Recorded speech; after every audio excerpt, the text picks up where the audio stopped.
Perkenalkan, nama saya Suci Ika Fitriani dari kelas 10 IPA 1, nomor absen 32. Pada video kali ini saya akan menjelaskan tentang peristiwa Fathul Mekkah.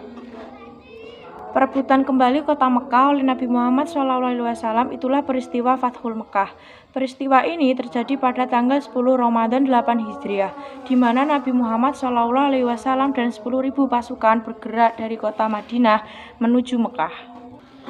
Diawali dengan Rasulullah SAW mengirimkan utusan kepada kaum kafir Quraisy dengan misi perdamaian dan beberapa usulan sebagai berikut. 1. Orang Quraisy harus menghentikan persekutuan Bani Bakr. Yang kedua, orang Quraisy harus mengganti kerugian atas jatuhnya korban dari suku Khuzai. Yang ketiga, orang Quraisy harus menyatakan pembatalan terhadap perjanjian Hudaybiyah. Kaum Quraisy pun memilih alternatif ketiga. Kenyataan ini membuat Rasulullah SAW menyiapkan pasukannya untuk melawan kafir Quraisy.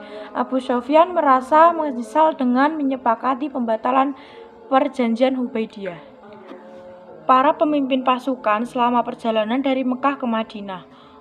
Antaranya ada Khalid bin Walid memimpin pasukan memasuki Mekkah dari bawah. Kedua, ada Abu Ubaidiyah bin Al-Jafar memimpin pasukan dari tengah-tengah lembah sampai ke Mekkah. Yang ketiga, Zubair bin Awam memimpin pasukan memasuki Mekkah dari atas Bukit Qadha.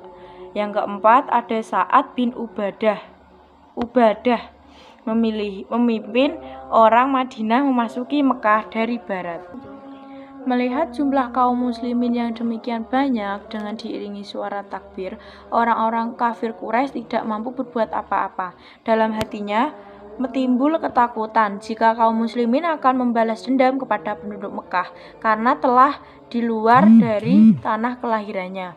Namun ketakutan itu tidak terbukti dengan sikap kaum muslimin yang masuk kota Mekkah dengan damai, dan akhirnya pasukan muslimin memasuki kota Mekkah tanpa perlawanan.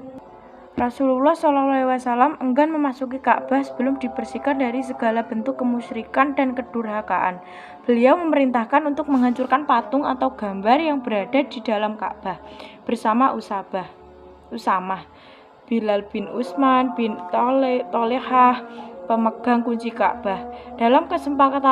Dalam kesempatan itu juga Rasulullah SAW memerintahkan Bilal bin Rabah untuk naik ke atas puncak Ka'bah dan mengumandangkan azan untuk pertama kalinya di kota Mekkah.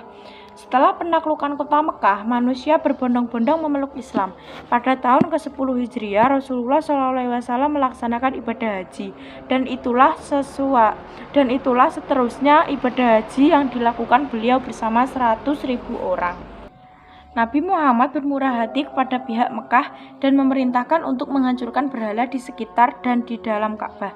Selain itu, hukuman mati juga ditetapkan atas 17 orang Mekkah atas kejahatan mereka terhadap orang Muslim, meskipun pada akhirnya beberapa di antaranya diampuni. Sekian presentasi dari saya, kurang lebihnya saya mohon maaf. Assalamualaikum warahmatullahi wabarakatuh.